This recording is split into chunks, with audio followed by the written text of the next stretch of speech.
"And if I close this sale, I quit," shouted the millionaire CEO, humbling the new poor intern, Lucia. The impossible task, to sell the new luxury project to Mr. Tavares, the most difficult and reclusive client in Rio de Janeiro, a man who hated the construction company. In front of everyone, Lucia took her phone, made a single call, and put it on speaker. The millionaire heard the client's response. His face turned pale, and he collapsed in his chair. He knew his career was over. The main boardroom of Sterling Developments vibrated with a tension so thick you could cut it with a knife. The polished marble floor reflected the cold ceiling lights and the anxious faces of the company's senior staff, all gathered like defendants before a merciless judge. And the judge, in that moment, was J.R. Sterling, the millionaire CEO who had inherited his father's empire, but not his patience. His shouts echoed through the luxurious space, each word a blow against the team's morale. The source of his fury was a project on Billionaires Row, an ultra-luxury condominium tower that represented a colossal investment, a bold gamble to solidify the family's fortune and expand their already vast net worth. However, sales had stalled. No one, not even the most experienced and aggressive brokers, could close a single contract on the penthouse apartment, the project's crown jewel. Incompetence. A bunch of useless hacks. J.R. Dace's voice was thunder. He paced back and forth in front of the immense window that showcased the Manhattan skyline, a panorama of wealth that seemed to mock the imminent failure. "I pay the best salaries, offer the biggest commissions, and what do I get in return? Nothing. The company's capital is tied up in this project, and you all just sit there, waiting for a miracle." His blue eyes, cold as ice, scanned each person present. Mark, the sales director, flinched. Brooke, the marketing specialist, stared at her own shoes. No one dared to meet his gaze. No one except Lucy, seated discreetly in a chair set slightly apart. The new intern observed the scene with a calm that was almost impossible. She didn't seem intimidated, merely attentive. J.R., in his furious pacing, noticed her. It was as if he'd suddenly found a crooked nail in a perfectly aligned wall. He stopped, a smirk of pure disdain forming on his lips. She was a constant reminder of an obligation he detested, a hire forced on him by his father as a favor to an old friend. A simple girl from a poor background who clashed completely with this environment of luxury and power. "You want to know something?" he said, his voice now dangerously low, drawing everyone's attention. "I bet even her." And he pointed an accusatory finger directly at Lucy. "Umar could do a better job than all of you combined. Or maybe not." The humiliation was palpable, and a nervous, subservient laugh rippled through the room. Lucy didn't move, her face remaining a mask of serenity. Her calmness infuriated him. "Let's have a little test, then," J.R. continued, walking slowly toward her, a predator closing in on its prey. "Let's see what our little charity case can do." He stopped in front of her simple desk, looking down at her. The difference in their status, a chasm between them. The entire room held its breath, anticipating the final blow. J.R. leaned in, planting his hands on her desk, his face inches from hers. "Call Mr. Thorne right now," he hissed, and the name seemed to chill the already cold office air. A shocked murmur went through the team. Mr. Thorne, the legendary ghost of the Upper East Side, the country's most reclusive and difficult investor. A man who not only refused all calls, but who, everyone knew, harbored an old and profound grudge against the Sterling family. J.R.'s bet wasn't just a test. It was a death sentence, a public execution of the intern's reputation. The air grew heavy with the moment's cruelty, and all eyes turned to Lucy, waiting for her to finally crumble under the weight of the impossible challenge. The silence that followed J.R. Ibsen's order was more deafening than his screams. It was a silence charged with expectation and a morbid curiosity, The employees, who had previously feared their boss's wrath, now became spectators at a spectacle of humiliation. Their gazes varied between pity and relief at not being in Lucy's shoes. The name Mr. Thorne was a legend in the halls of Sterling Developments, synonymous with closed doors and failed deals. The story of the land dispute between the old Sterling and Mr. Thorne was part of company folklore, a cautionary tale about a powerful enemy who never forgave. Thorne was a multi-billionaire whose fortune was so vast and diversified that no one knew its true extent. There was talk of heavy investments in the stock market, in gold, in crypto, a portfolio of assets that made him immune to any market pressure. Trying to sell him something, especially as a sterling, was the equivalent of trying to sell ice in the Arctic. J.R. savored the moment. The triumphant expression on his face was unmistakable. He had created the perfect scenario, unshakable in his arrogance. He leaned back against Lucy's desk, crossing his arms, the very picture of power. "Come on, Lucy, we're all waiting. The call is on you, but the entertainment is on us." He gestured to the room. "Call him, in front of me, and on speakerphone," he commanded, adding the final layer of cruelty to his challenge. The idea of everyone hearing the harsh refusal, or perhaps not even that, perhaps just the sound of the call being ignored, was the pinnacle of his revenge against this presence he considered an affront to his world of luxury and self-proclaimed merit. The room chuckled again, this time with more confidence, complicit in the certainty of Lucy's imminent failure. It was a no-risk bet for J.R., a way to reassert his authority and, while he was at it, get rid of the intern his father had forced him to accept. To everyone's surprise, Lucy showed no sign of panic. There were no tears, no trembling, no stammered apology. With a serenity that disarmed even the room's hostility, she simply lifted her gaze and met J.R. Puka, her brown eyes steady and clear. She didn't say a word. She just gave a slight, single nod. Then, with calm, deliberate movements, she reached into her modest handbag for her cell phone. It wasn't a top-of-the-line smartphone like the ones everyone else flaunted, but a simple, functional device. The discrepancy between her phone and the monumental challenge before her was glaring. J.R. smiled, victorious, assuming she wouldn't even have the correct number. "Need help finding the contact in our database? Intern. Oh, wait, Mr. Thorne's number isn't in there. No one's ever gotten it." Lucy ignored him completely. Her fingers slid across the phone screen with a quiet familiarity. She didn't open the company directory or do a hurried search online. She didn't need to. With the same natural ease as someone dialing their own home, her fingers tapped the screen, entering a sequence of numbers that, to her, were as familiar as her own name. A number she knew by heart, etched into her memory and her heart. The room held a collective breath as she brought the phone to her ear. The sound of the first ring echoed in the deathly silent boardroom, each tone amplifying the tension to an almost unbearable level. J.R. uncrossed his arms, a single eyebrow raised, a flicker of curiosity mixing with his certainty. He expected the call to go to voicemail or to be disconnected, but to the astonishment of everyone, the phone rang only once before it was answered. A gruff, impatient, and unmistakably powerful voice resonated from the other end of the line. "Hello?" The terse, impatient "hello" from Mr. Thorne hung in the air, a promise of rejection that made J.R.'s smile widen even more. He braced himself for the delight of Lucy's humiliation, for the click of the phone being hung up in her face. That sound would be the music of his victory, but the melody that followed was completely different. Lucy didn't flinch or stammer.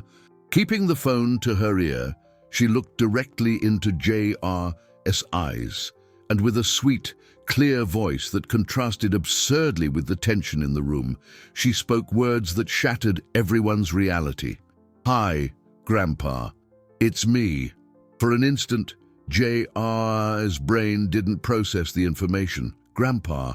The word didn't fit. It was a mistake, a bad joke. But the transformation on the other end of the line was instantaneous and undeniable. The gruff voice melted like butter in the sun, the tone of an irritated billionaire dissolving to make way for the purest, most genuine affection. "My princess, I thought you weren't calling till tonight. Did something happen? Are you okay at that new job of yours?" The tenderness in the voice of New York's most feared businessman was so shocking, so visceral, that a collective gasp escaped the staff. Sir's smile didn't just freeze, it shattered, and the blood seemed to drain from his face, leaving behind a pale mask of disbelief and panic. He stumbled backward, away from Lucy's desk as if it were on fire, and fell heavily into his own CEO chair, the throne that suddenly seemed fragile and unstable. His mind reeled, desperately trying to find a logical explanation, but there was only one: his father's favor, the insistence, the underprivileged intern.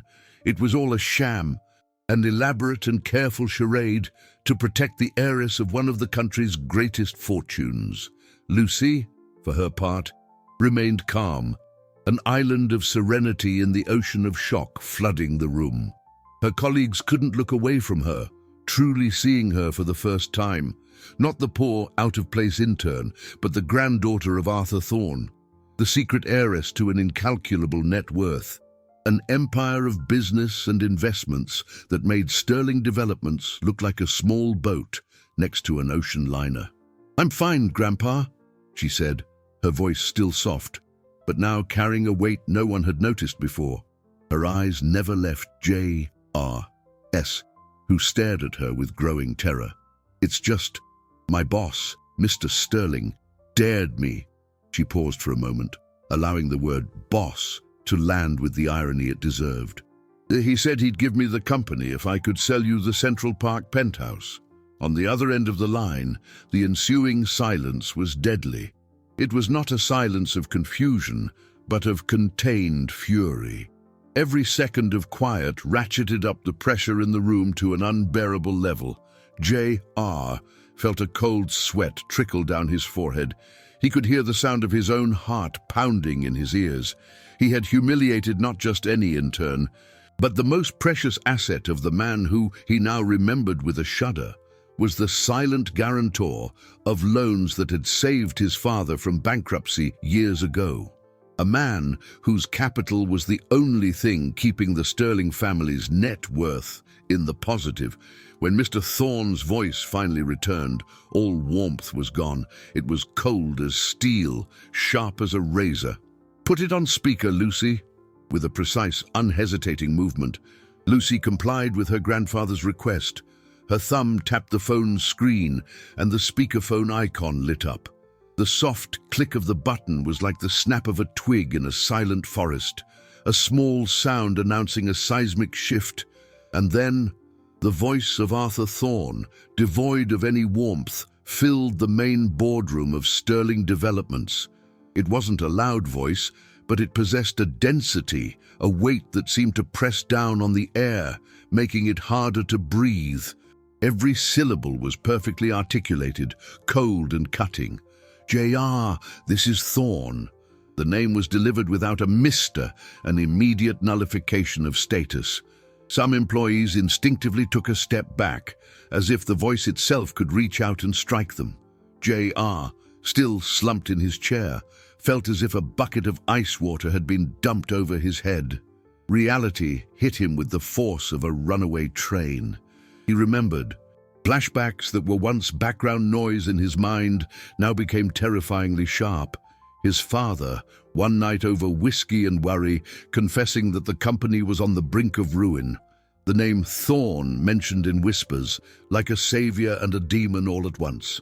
The mention of a massive loan, a capital injection that had saved the family business, guaranteed not by assets, but by a single condition, a gentleman's agreement.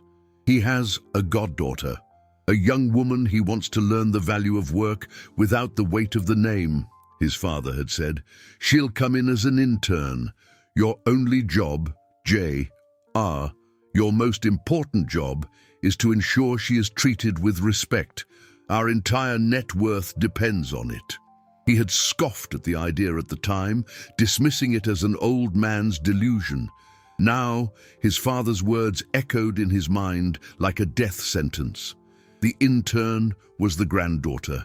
The condition was the test. And he had failed spectacularly. Thorne's voice continued, merciless, explaining to the entire room what J.R. had just realized. "You have 5 minutes to gather your personal effects. I am the silent guarantor of this company. I secured the loans that saved your father from bankruptcy on one condition, that my granddaughter, whom I raised hidden from the world so she could have a normal life, would be treated with dignity when she decided to learn about the business." The revelation fell upon the staff like a bomb. Mark, the sales director, his jaw literally dropped. Brooke covered her mouth with her hands. Their world, with its hierarchies and certainties, had been turned upside down. Lucy wasn't just Thorne's granddaughter. She was the key to the company's survival, the secret guardian of the fortune that paid their salaries. And J.R., the arrogant and powerful CEO, was nothing more than a glorified manager, operating under the benevolence of a much greater power. "You just broke the agreement," Thorne's voice concluded, with a terrible finality. "The company is no longer yours." The silence that followed was filled only by the hum of the air conditioning. Lucy finally lowered her gaze from J.R. Buess's face. There was no triumph in her eyes, only a soft melancholy. She never wanted this. Her plan was to learn, to observe, to understand the world that might one day be hers, but from a real perspective, without the privileges her name would bring. J.R.'s arrogance had forced her hand, turning her quiet apprenticeship into a corporate coup. The call ended. The silence remained, heavy and uncomfortable.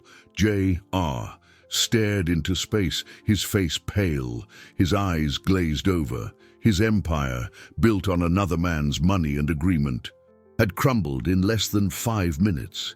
He stood up, mechanically, and looked around.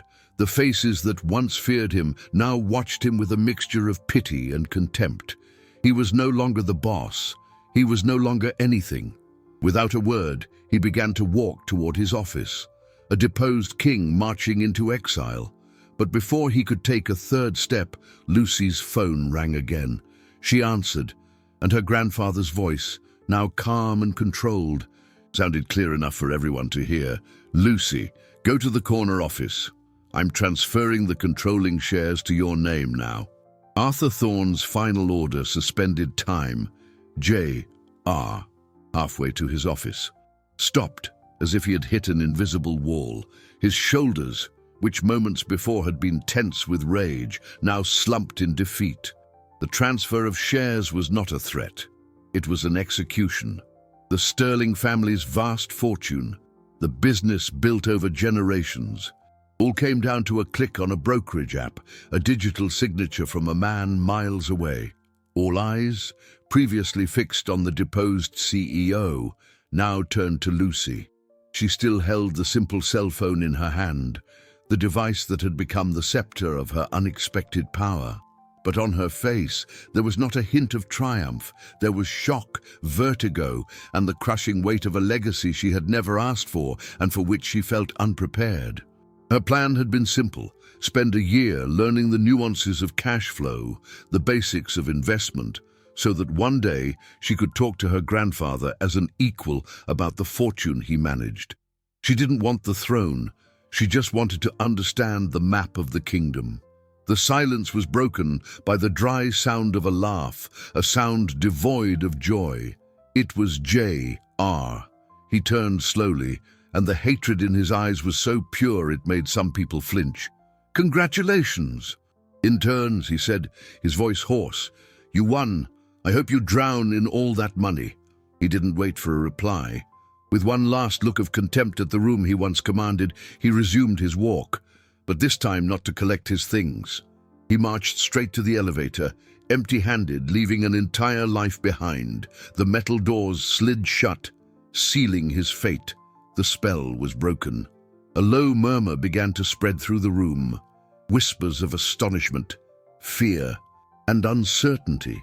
Mark and Brooke exchanged a panicked look. How were they supposed to report to her? The quiet girl who fetched coffee was now the owner of everything.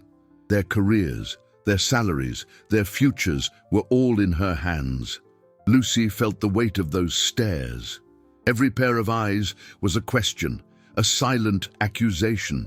She wasn't a leader. She was a granddaughter, a fraud in her own mind. A voice inside her screamed for her to run, to call her grandfather and tell him he'd made a terrible mistake.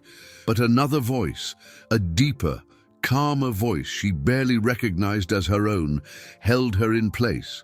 It was her grandfather's voice, the resilience he had taught her. One step at a time. My princess. She took a deep breath, the air feeling heavy in her lungs.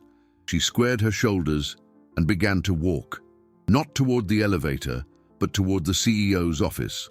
Each step was a battle against her own self-doubt. The sound of her simple shoes on the polished marble echoed in the silence, a steady rhythm toward a terrifying and unknown future. She walked past her former colleagues, who parted for her as if the sea were dividing. They didn't dare look her in the eye. She reached the imposing dark wood door and opened it. The office was vast, dominated by a mahogany desk and a panoramic window framing the city. The scent of leather and power still hung in the air.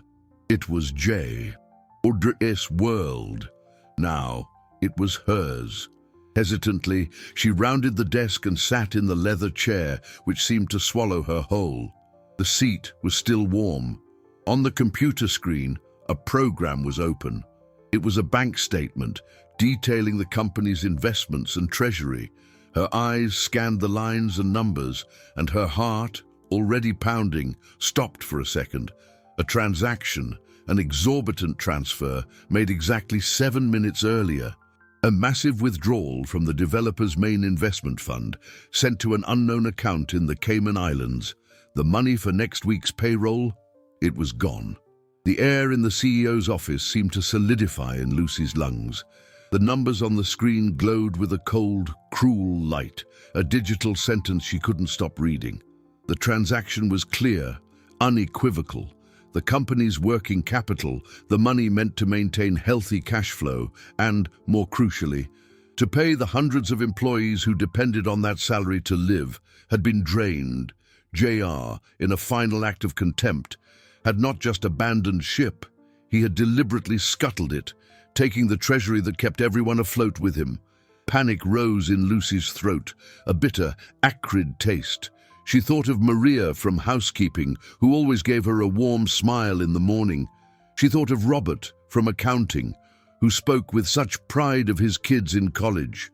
Their net worth, their lives, were now tied to the financial black hole she had just inherited. The leather chair that once seemed like a throne now felt like an electric chair. Responsibility was a monster, and she was alone in a dark room with it. The overwhelming, immediate impulse was to grab her phone and dial the number she knew by heart, to call her grandfather. He would solve everything in seconds. A transfer, a call to the bank, and the problem would vanish like smoke. His fortune was an ocean, and this embezzlement, however large for the development company, was just a drop.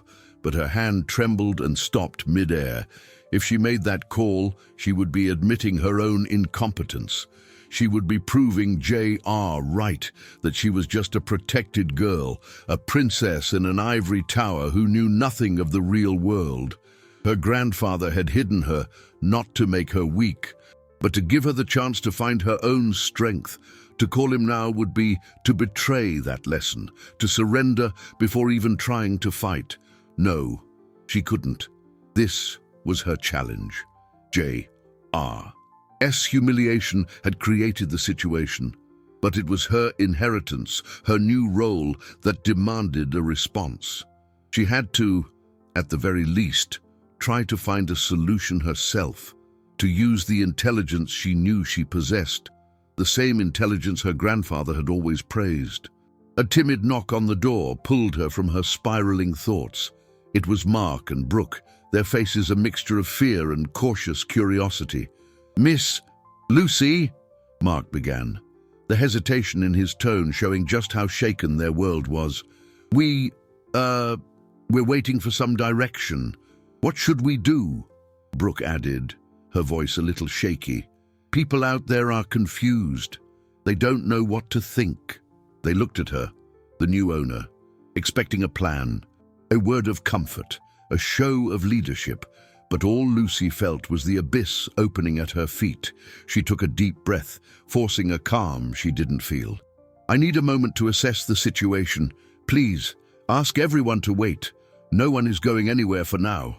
The words sounded firmer than she expected. They nodded, clearly unconvinced, and retreated, closing the door softly. The brief encounter only amplified the pressure. Time was running out. Alone again. Lucy got up and began to pace the office, her mind racing. The money was gone. That was a fact. Tracing a transfer to the Cayman Islands would take weeks, maybe months, of lawyers and bureaucracy. She didn't have that kind of time. She needed something else, an alternative, a clue, something J.R., in his haste and arrogance, might have left behind. Her eyes scanned the impeccably organized desk. Nothing, just luxury items, status symbols. She opened the drawers. Contracts, investment yield reports, all in perfect order. Frustrated, she leaned on the desk, her head in her hands. That's when her gaze fell on something that didn't belong in this scene of corporate perfection. Next to the minimalist designer keyboard, almost hidden under a silver penholder, was a single key. It wasn't a luxury car key or an electronic access card. It was a simple, old-fashioned metal key with a small, worn leather tag attached to it. In his angry escape, J.R. had forgotten it. Lucy's heart leaped. A key to what? She picked it up, the metal cold in her palm. On the small tag, etched in nearly faded letters, was a single word, legacy. The word legacy on the leather tag seemed to whisper secrets in the silence of the CEO's office. Lucy turned the key over in her fingers, the cold metal a stark contrast to the anxiety warming her skin. Legacy. What legacy would J.R., a man who lived in the fleeting present of luxury and power, bother to keep under such an anachronistic key? It made no sense, and for that very reason, it was the only lead she had. The payroll was a ticking time bomb, and every tick was a step closer to disaster. She had to act, to explore this anomaly. Her eyes scanned the room again, this time with purpose. Where would someone like J.R. hide something he considered his legacy? Not in an obvious safe or a digital file. It had to be something personal, something that fed his ego. Her gaze landed on a corner of the office, on a massive mahogany bookshelf, filled not with business books, but with golf trophies, photos of him with celebrities and model cars. It was an altar to himself. With the key held tightly in her hand, Lucy approached the bookshelf. In the center, in a place of honor, was a large leather-bound book with the Sterling family crest embossed in gold on the cover. It looked like a family album or a history of the company. She picked it up. It was heavy, imposing, but there was no lock. She flipped through it. It was just old photos of his great-grandfather, his grandfather, and finally his father standing beside J.R. A chronicle of power passed from generation to generation. Frustrated, she put it back. Her hand brushed against the shelf, and she felt a small notch in the wood, almost imperceptible. Crouching down, she looked closer. Hidden by the book's shadow was a keyhole, small and discreet, almost the same color as the dark wood. Her heart hammered. With trembling hands, she inserted the key. It turned. A soft click echoed in the room, and a panel at the back of the bookshelf swung open, revealing a small, secret compartment. Inside, there was only one object, a black hardcover notebook, worn and untitled. It didn't seem to belong in this wealthy environment. It looked old, forgotten. With a sense of foreboding, Lucy took it and returned to the CEO's desk. She sat down and opened it. The handwriting was elegant but hurried, the words of someone fighting against time. On the first page, a date, 20 years ago. The signature at the end of the entry was that of J.R. Sterling, Sr., the man who built the modern construction empire, and J.R.'s father. It was a journal. Driven by an irresistible curiosity, Lucy began to read. The first few pages spoke of business, of profits, of dividends, of the company's expansion. But as she read on, the tone changed. It became darker, more confessional. And then she found it. A series of entries detailing a secret financial crisis, a disastrous stock market investment that had nearly ruined the company. Long before her grandfather's loan, Sterling Sr. described in agony how, to save the business, he had made a desperate deal, not with a bank, but with a consortium of anonymous investors represented by a single man. He had transferred a significant portion of the company's shares to an offshore holding company as collateral for an emergency loan, a loan that, according to the journal, he was never able to fully repay. But the most shocking revelation was at the end of the last entry on the subject. They allowed me to maintain control as long as the company continued to generate profit, but the true owner of Sterling Developments is no longer me. The shares my son will inherit, the fortune he flaunts, are a facade. The true power behind everything belongs to the man who saved me and who, secretly, became the majority shareholder. A man who insists on remaining in the shadows. Arthur Thorne. Lucy reread the sentence 3 times, the world spinning around her. The company wasn't J.R. Tedeschi for her grandfather to take. The company already belonged to her grandfather all along. The words in Sterling Sr.'s journal seemed to leap off the page, rearranging Lucy's reality like pieces on a chessboard. The company had never been the Sterlings to lose. It was a possession, an asset in her grandfather's vast portfolio, managed by the founding family as a sort of feudal favor. J.R.'s rage, his sense of ownership, had all been an illusion. Her grandfather's phone call hadn't been a hostile takeover. It was the simple firing of an incompetent manager and the appointment of a new one. Her. The revelation was an earthquake that shook the foundations of everything she thought she knew. Why had he hidden this from her? Every conversation about learning the value of money, every piece of advice about starting from the bottom, now seemed like part of a meticulously crafted script. Her internship wasn't a learning experience. It was a test, an audition for a role she didn't even know existed. She felt a pang of resentment, the feeling of being a pawn in a game she didn't understand, but the feeling was quickly swallowed by a wave of admiration for her grandfather's strategic mind. He hadn't protected her from the world. He had built a world so she could conquer it on her own merits. This understanding, however, didn't deposit a single cent into the company's empty bank account. The immediate problem remained, now more daunting than before. Sterling Developments was no longer a poisoned chalice from a humiliated boss. It was a family asset, an investment of her grandfather's that she, on her first day in charge, was about to run into the ground. The responsibility increased tenfold.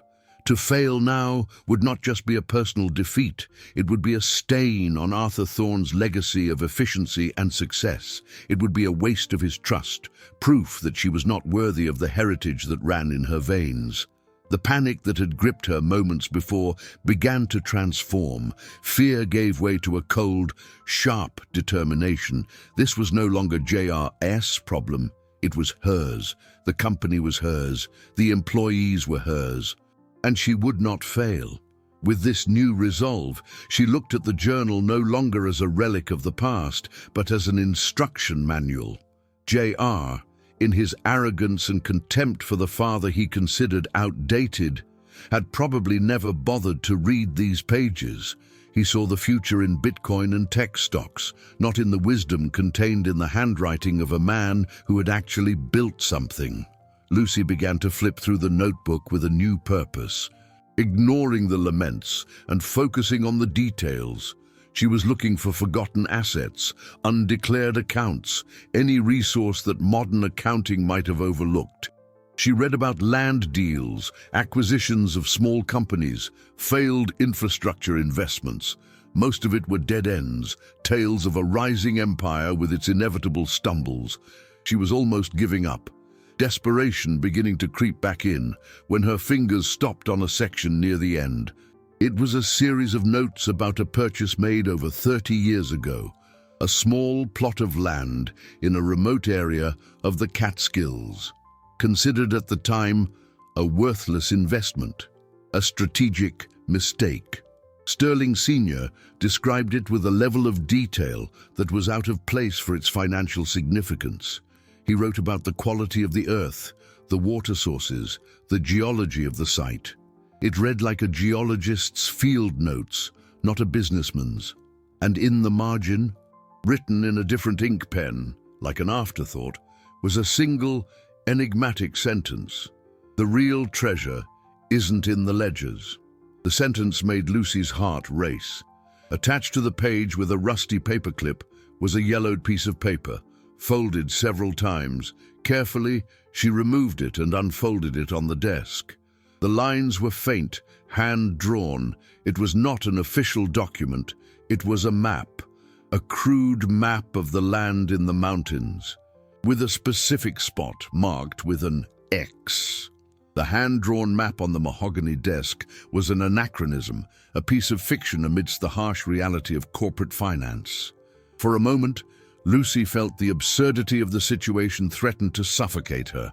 The company needed a financial miracle, a capital injection, a renegotiation of liabilities, not a treasure map that looked like it was from an adventure novel.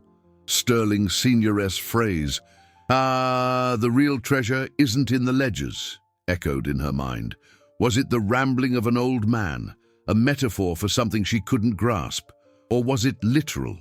Logic told her to dismiss it, to focus on realistic solutions, to call the banks, the creditors, her grandfather. But her instinct, the same intuition that had kept her calm under J.R.'s attack, told her otherwise. This was the path. All other options placed her in someone else's shadow. Calling her grandfather was admitting defeat. Calling the banks was exposing herself as a desperate novice.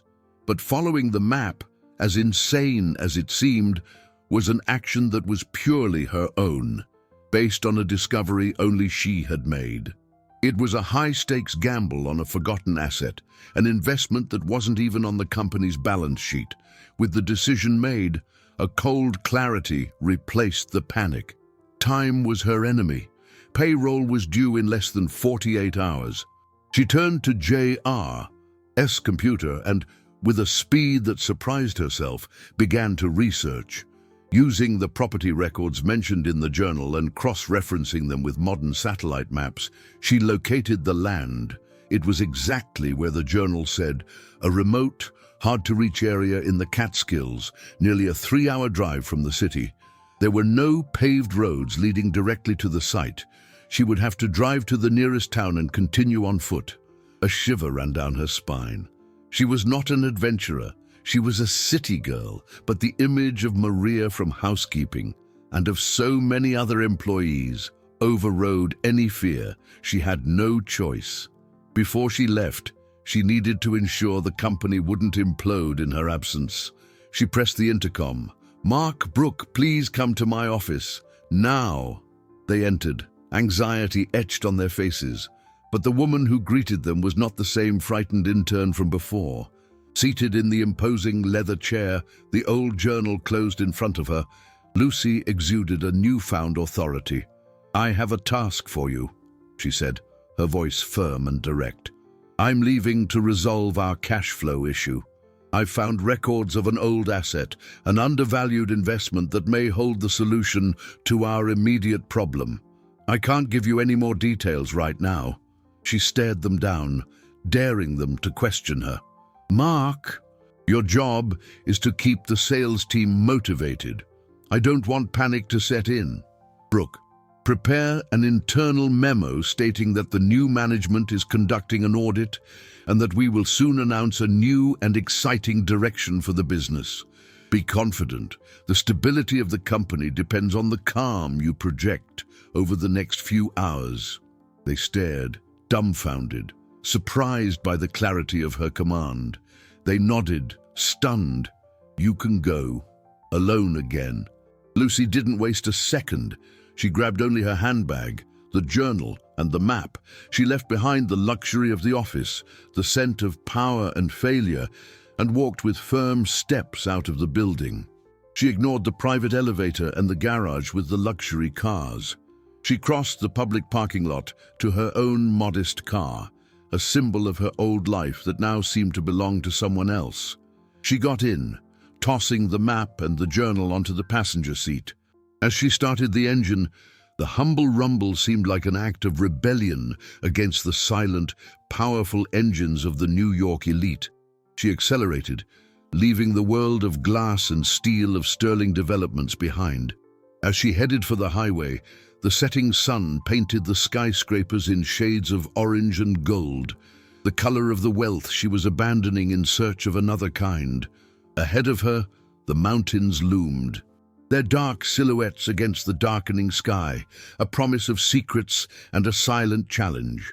Night was falling, and she was utterly alone, driving toward the unknown, with the fate of hundreds of people tucked into a yellowed piece of paper on the seat beside her. The drive to the mountains was a transition to another world. The glittering lights of New York City gave way to stretches of deep highway darkness, broken only by her own headlights and the pale light of the moon. Lucy drove with a fierce concentration, the map and the journal her silent companions on the passenger seat.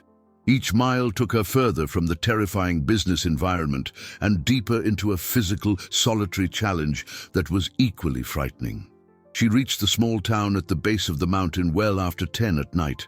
It was a sleeping place, with cobblestone streets and a silence that hummed in her ears, so used to the constant noise of the metropolis. She parked her car near a deserted town square under the yellow glow of a single street lamp. The air was cold and smelled of damp earth and woods. For a moment, the weight of what she was doing hit her with full force. She was alone, in the middle of nowhere, chasing a clue from a dead man's journal. It was crazy. It was the only chance she had. She grabbed her bag, the journal, the map, and her phone, its battery now showing a worrying 20% warning. Using the phone's flashlight to light the way, she found the start of a dirt trail that seemed to match the drawing on the paper. The ascent started gently, but soon became steep and treacherous. Tree roots jutted out like traps in the dark, and loose stones rolled under her inadequate shoes. The sounds of the night enveloped her, the chirping of crickets, the distant hoot of an owl, the rustling of leaves that could be anything. Fear was a constant presence, a cold companion on the back of her neck. She tried to push it away, focusing on her breath, on the mental map she'd created, on the image of her colleagues' faces. They were trusting her without even knowing it. The irony was that to save a multi-million-dollar fortune, she was depending on one of her most basic assets, her own courage. After nearly an hour of exhausting hiking, doubt began to eat at her resolve. Sweat ran down her face, mixing with dust. Her muscles ached. The phone battery now read 10%. The trail seemed to dissolve into the dense vegetation, and the crude map offered little precise guidance. She stopped, leaning against a tree, panting. What if she was wrong? What if this was all a massive waste of time, while she was out here chasing ghosts in the woods? The company could be imploding. The confidence Mark and Brooke had seen in her was a sham, a mask that was about to shatter. She thought of her grandfather. He would see her as an impulsive fool, unable to handle a real crisis. The weight of that potential disappointment was heavier than her physical exhaustion. She closed her eyes, almost surrendering to the urge to turn back. But then, the phrase from the journal returned. The real treasure isn't in the ledgers. It wasn't about accounting. It was about vision. Sterling Sr. was telling her to look beyond the obvious. With a last flicker of hope, she turned on the phone's flashlight again, ignoring the low battery warning, and examined the map more closely. There was a detail she'd overlooked, a small drawing next to the X, the sketch of a rock with a peculiar shape, like the profile of a face. It was a landmark, reinvigorated. She began to search, sweeping the beam of light through the vegetation, and then she saw it. About 20 yards off the trail, partially covered in vines, was the rock formation, unmistakable. A shiver ran through her. It was real, she wasn't crazy. Following the direction the rock faced, as indicated on the map, she pushed forward for a few more yards. The undergrowth here was thicker, as if guarding a secret. She fought her way through the bushes and then stopped, her breath caught in her throat. In front of her, carved into the mountainside, was the entrance to an abandoned mine. The timbers supporting the entrance were rotted, and the darkness within was absolute.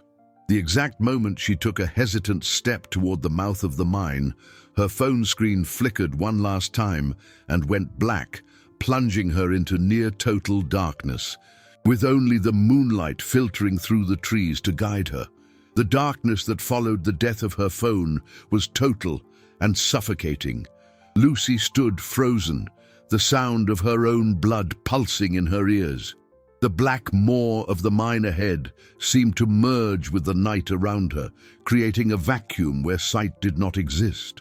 Fear, once a cold companion, now became a predator.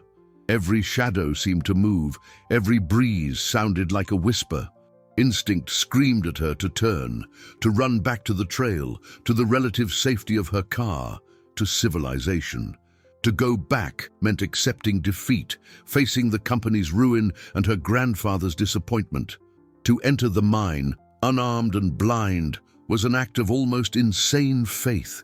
She remembered the look on Mark's and Brooks' faces, the mix of panic and hope they had placed in her. She was their last line of defense. Taking a deep breath, Lucy took the first step into the darkness.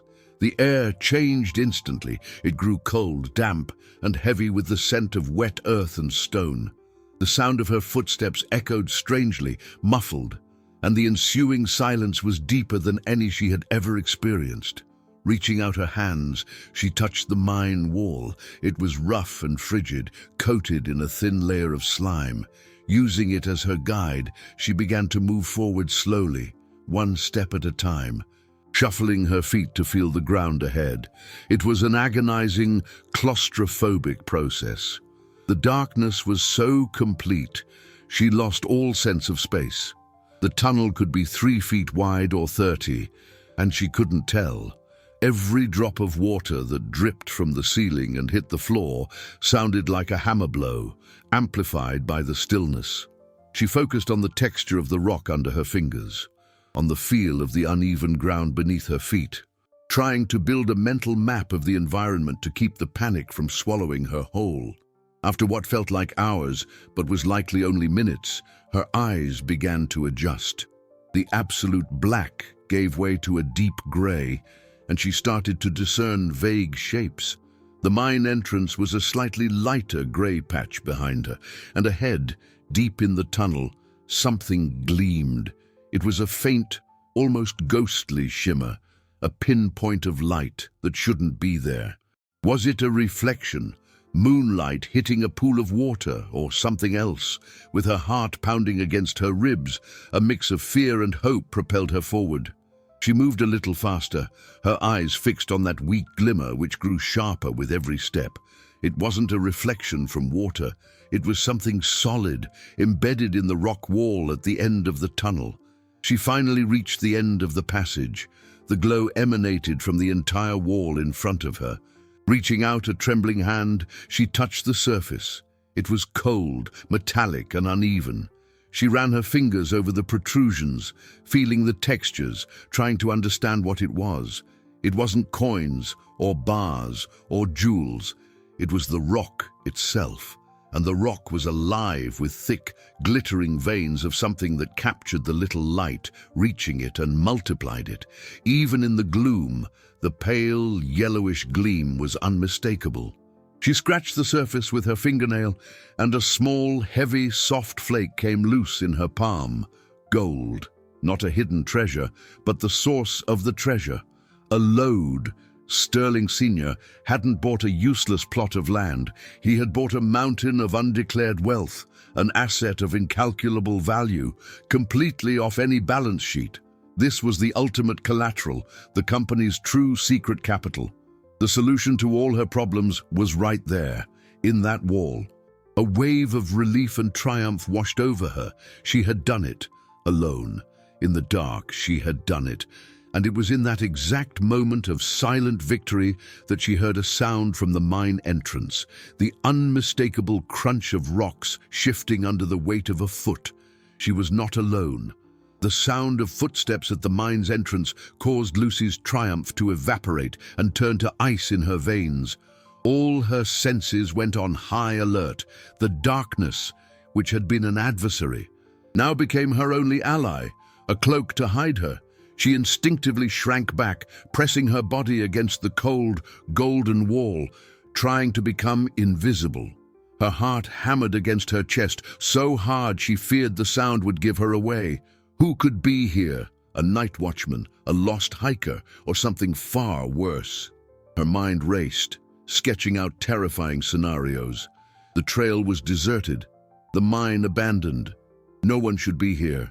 The steps grew closer, slow and deliberate, echoing down the tunnel. And then a powerful flashlight beam cut through the darkness, sweeping across the rock walls, getting closer and closer to where she was huddled. She held her breath, squeezing her eyes shut, as if that could make her even more invisible. The beam swept past her, dancing across the wall of gold and making it flare with a blinding intensity. There was a pause. A gasp of surprise echoed in the silence. The person had seen it. They had found the secret. Lucy knew she couldn't hide anymore. The flashlight beam snapped back, this time directly on her, blinding her. She raised a hand to shield her eyes, her heart in her throat. "Who's there?" a tense, familiar male voice asked. The light adjusted, focusing on her face, and then the jaw of the person on the other end of the beam dropped. "Lucy, what are you doing here?" The shock in his voice was genuine. Standing a few feet away from her, holding the flashlight, was Mark, the sales director. For a moment, the two just stared at each other, suspended in a state of mutual disbelief. Lucy's mind scrambled to process his presence. A coincidence? It was impossible. He had followed her, but why? Suspicion? Or did he know something? "Mark," she managed to say, her voice hoarse, "I should be asking you that. How did you find me?" He took a step forward, lowering the flashlight's beam, but not turning it off. I was worried," he stammered, seeming genuinely flustered. "You left like that, talking about some secret asset. It didn't feel right. I thought J.R. might have left some kind of trap for you. I just wanted to make sure you were okay." The explanation sounded plausible, but something in the back of Lucy's mind set off an alarm. His concern felt a little too dramatic, a little too rehearsed. And how did you know where to come?" she pressed, staying alert, her body still tense. He hesitated for a fraction of a second. "I saw the map on your desk when I came into the office. I recognized the name of the town. My family has a cabin near here. It was a long shot." The answer was too quick, too detailed. It was a lie. Lucy felt a chill that had nothing to do with the mine's temperature. She remembered the look of panic on Mark's face when the call with her grandfather had happened. It wasn't just fear of losing his job. It was something deeper. It was the fear of someone whose loyalty wasn't to the company, but to the man who ran it. He wasn't here to protect her. He was here to spy for J.R. Her eyes flicked from Mark's nervous expression to the glittering wall behind her, and then back to him. The greed that flashed in his eyes when the flashlight revealed the gold was unmistakable. He was no longer looking at her, but at the fortune in the rock. "This," he whispered, mesmerized. "This is unbelievable. Old man Sterling. He always said he had an ace up his sleeve." The use of the phrase "Old man Sterling" sounded wrong, too familiar. And then Lucy understood everything. Mark wasn't just loyal to J.R., he was complicit. The transfer to the Cayman Islands, the speed with which it happened, J.R. would have needed inside help. Someone with access to the financial systems, someone like the sales director who worked closely with the executive suite. "You knew, didn't you?" she said, her voice low but loaded with a new, dangerous certainty. "You knew about the money. You helped him." Mark's nervous smile vanished, replaced by a cold, calculating expression. He raised the flashlight again, but this time, it wasn't to illuminate, it was to blind. "You're smarter than you look, intern. Too bad nobody's going to believe you." Mark's veiled threat hung in the darkness, but instead of paralyzing Lucy, it triggered an unexpected reaction. Her fear crystallized into diamond-hard clarity, the panic sharpened into absolute focus. She was no longer the scared intern or the overwhelmed heiress. In that dark tunnel, faced with betrayal, she finally became who her grandfather had hoped she would be, a leader. She understood that Mark's power, symbolized by the flashlight in his hand, was an illusion, just as J.R.'s power had been. Both were built on secrets and lies, while her power was now anchored in truth. She took a deep breath, and when she spoke, her voice didn't tremble. It was calm, controlled, and it resonated with an authority that made Mark take an instinctive step back. "Nobody's going to believe me," she repeated, a faint note of irony in her voice. "Mark, and you're making the same mistake J.R. made. You're underestimating the wrong person and overestimating the man you serve." The flashlight beam wavered for an instant. "You think J.R. is your winning lottery ticket, your partner in a brilliant heist. Let me explain your situation. The money you stole wasn't J.R.'s fortune. It was a small fraction of the cash flow from a company that has belonged for over 20 years to my grandfather." The revelation hit Mark like a physical blow. He opened his mouth to protest, but Lucy continued, relentless. "I found his father's journal. The deal, the debt, the transfer of shares as collateral. It's all in there. J.R. was never the owner. He was just a manager. And now, he's a fugitive who stole from Arthur Thorne. What kind of future do you think he has?" The silence that followed was filled only by the distant sound of wind at the mine's entrance. Mark's expression fell apart, his arrogance crumbling into raw panic. He had bet everything on a deposed king, on a house of cards that had already collapsed. Lucy took a step forward, out of the shadows, her face lit by the beam he now held with a trembling hand. "So you have a choice, Mark. You can go down with J.R.'s ship, be an accessory to a crime against one of the most powerful men in the country, and spend the next few years looking over your shoulder. Or," she paused, letting the weight of her next word settle, "you can help me. You can give me the account numbers, the transfer records, everything I need to freeze those assets before they disappear for good. You can become the witness who helps us recover the company's capital." She offered him a lifeline, a chance at redemption. Not out of kindness, but out of strategy. She needed him, and she knew his instinct for self-preservation was stronger than any loyalty to J.R. The flashlight lowered, its beam now illuminating the dirt floor. The greed in his eyes was replaced by the raw fear of annihilation. He looked at the wall of gold, the fortune he had almost touched, and then at Lucy, the woman who held the real power. He gave a slow, single nod. The surrender was absolute. The walk back down the trail was made in silence. Lucy led the way, and Mark followed, lighting the path with the flashlight, no longer as a captor, but as an acolyte. As they reached their cars, the first rays of dawn were breaking over the horizon, painting the sky with hope. With the information from Mark, Lucy made a single call, not to her grandfather, but to his financial security team. In less than an hour, the transfer was traced and the funds were frozen. The money would be returned. The company was saved. When Lucy returned to the headquarters of Sterling Developments late that morning, the sun was shining high over New York City, a reflection of the new day dawning for the company.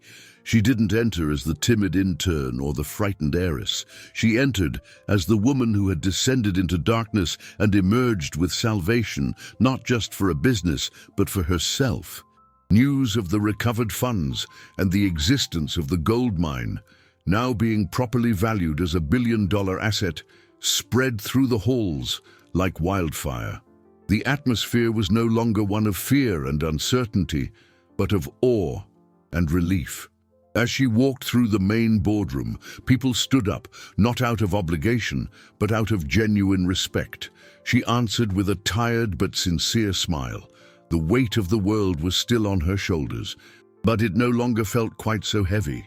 In her new office, JR's old office, she found a bouquet of white orchids on the desk. Tucked into it was a card bearing her grandfather's elegant script. "I knew you could do it." The true legacy was never the money, but the strength to protect it with wisdom and courage. "I'm proud of you, Grandpa." The tears Lucy had held back for so long finally came, not of sorrow or stress, but of a profound sense of belonging and love. She finally understood. Her grandfather hadn't been testing her to see if she was worthy of the fortune. He had been guiding her to discover that the real wealth, the most valuable asset, already resided within her. The company, the shares, the gold in the mountain. They were just tools, resources for her to wield her own strength in the world. Later that day, she called an all-hands meeting in the main boardroom. Standing where JR had once shouted and humiliated, she spoke with a calm, steady voice. She announced the creation of a profit-sharing program, ensuring that the company's success would be shared with everyone who helped build it. She promoted Brooke to marketing director, recognizing her talent, and she offered Mark, in exchange for his full cooperation with the authorities, to locate JR, a position on a smaller project, a supervised second chance, understanding that people could make terrible mistakes under the wrong influence. The decision wasn't popular with everyone, but it was just, and it showed that her leadership would be guided not by vengeance, but by justice and a belief in the capacity for change. In the months that followed, Sterling Developments flourished under Lucy's command. The billionaire's Row project, which had been the catalyst for the crisis, became a sales success, with the penthouse itself being converted into a charitable foundation run by the company. Lucy never had to call her grandfather to sell an apartment again. Clients and investors were drawn to her reputation for integrity, vision, and a quiet strength that was far more impressive than any arrogant display of power. She never lost the simplicity that defined her, but she paired it with the wisdom and confidence her journey had given her. She proved that a person's worth isn't measured by their background or their bank balance, but by their courage to face the unknown, their resilience in the face of adversity, and their ability to turn a challenge into an opportunity for good.